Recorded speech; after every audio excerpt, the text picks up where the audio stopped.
الحمد لله الكريم الرزاق الذي جعل الحياء من أعظم الأخلاق، وأشهد أن لا إله إلا الله وحده لا شريك له، والصلاة والسلام على محمد عبد الله ورسوله وعلى آله وأصحابه أهل الحياء والرشاد. أما بعد، أيها الإخوة، إن خلق الحياء من الأخلاق الحميدة التي حث عليها الشرع المطهر ورغب فيها، بل عدها نبينا صلى الله عليه وسلم من شعب الإيمان،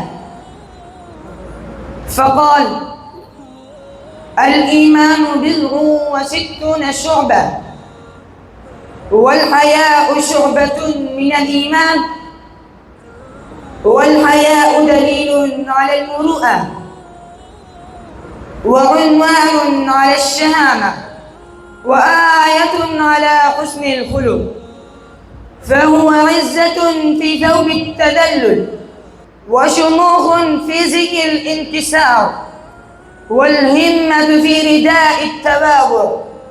وإذا انعدم الحياء في نفس الإنسان فلا تسأل عن أفعاله ولا تتعجب من تصرفاته. عن ابن مسعود رضي الله عنه قال: قال رسول الله صلى الله عليه وسلم: إن مما أدرك الناس من كلام النبوة الأولى: إذا لم تستحي فاصنع ما شئت. أحبتي في الله، ما أعظم أن يكون الإنسان حييا يستحي من الله، لأن الحياء يمنع صاحبه من الوقوع في المعاصي، ويمنعه من رذائل الأقوال والأعمال والأفعال والصفات. وأولى الناس بخلق الحياء النساء، وقد خلد القرآن الكريم ذكر امرأة من أهل هذا الخلق.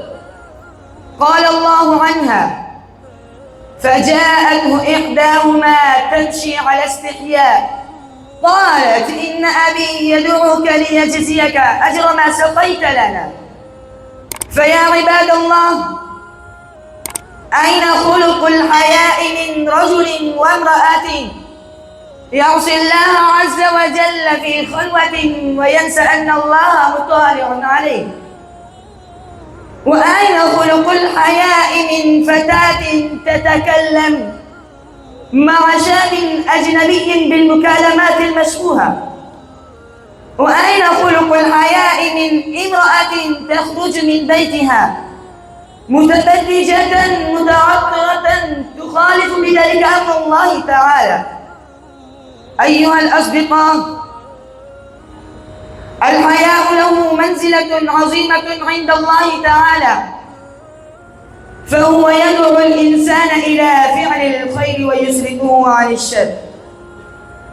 والحياء كله خير، كما قال الرسول صلى الله عليه وسلم: الحياء لا يأتي إلا بخير.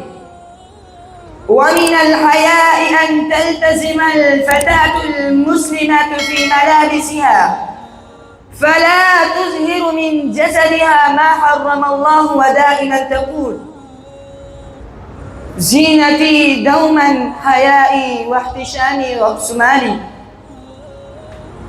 وأخيرا، أسأل الله تعالى أن يرزقنا التقوى جميعا بالحياء ويوفقنا جميعا لطاعته. والسلام عليكم ورحمة الله وبركاته.